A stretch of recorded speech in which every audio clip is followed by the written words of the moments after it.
సుందర విశాఖ తీరం, పర్వతాలు, విశాలమైన సముద్రం, విస్తరిస్తున్న మహానగరం.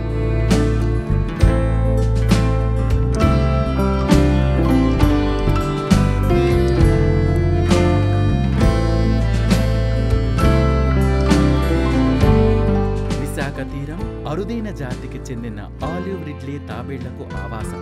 ప్రతి సంవత్సరం కొన్ని లక్షల తాబేళ్లు వేల మైళ్లు దాటి ఇక్కడికి వచ్చి వాటి నివాసాలను ఏర్పాటు చేసుకుని గుడ్లు పెట్టి వాటి సంతతిని అభివృద్ధి చేసుకుంటాయి.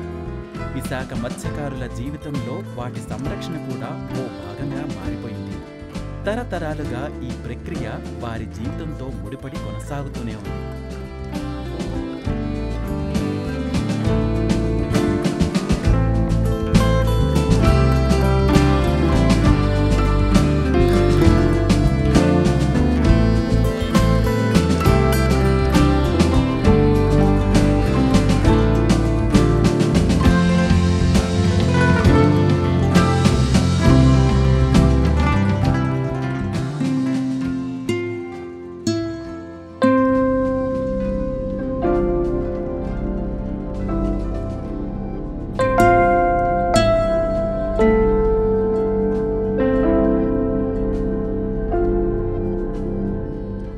మరోవైపు ప్రతిరోజు కొన్ని లక్షల లీటర్ల వ్యర్థాలతో కలిసి మురికినీరు ఈ సముద్రంలో కలుస్తూనే ఉంది. నగరంలోని జనావాసాల నుండి మురికినీరు, ఫ్యాక్టరీల నుండి వచ్చే రసాయనిక వ్యర్థాలు, సముద్ర ఆధారిత కంపెనీల నుండి వచ్చే బయో మరియు ఇతర వ్యర్థ పదార్థాలు ఈ సముద్ర గర్భంలో కలుస్తూనే ఉన్నాయి. వీటితో పాటు ప్లాస్టిక్, వాటర్ బాటిల్స్, పాలిథిన్ కవర్లు ఇలాంటివి ఈ జలాలను మరింతగా కలుషితం చేయడమే కాకుండా సముద్రపు చేపలు, అరుదైన జీవరాశులపై కూడా ప్రతికూల ప్రభావాలను చూపిస్తున్నాయి. ఈ కలుషితాల వల్ల నిత్యం ఎన్నో తాబేళ్లు, చేపలు చనిపోతున్నాయి. అలానే మత్స్యకారుల జీవనంపై కూడా ఎంతో ప్రతికూల ప్రభావం పడుతుంది.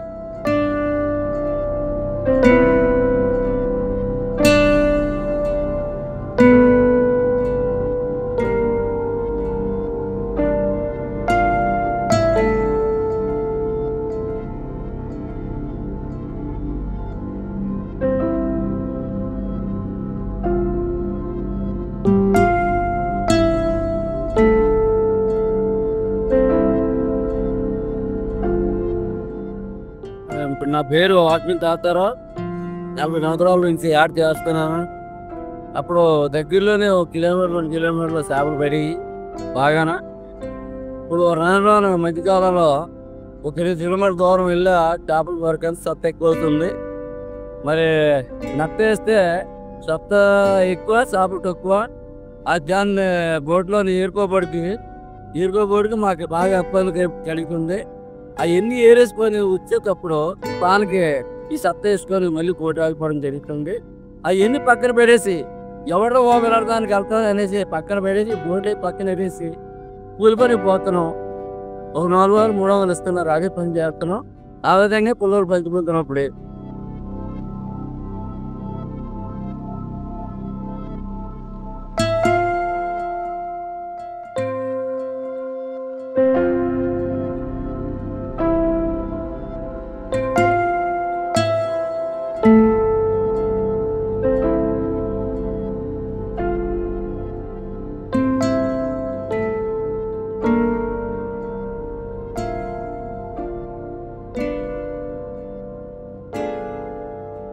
ఇది ప్రతి ఒక్కరూ మన మానవ మనుగడ కోసం ఓసారి ఆలోచించాల్సిన విషయం.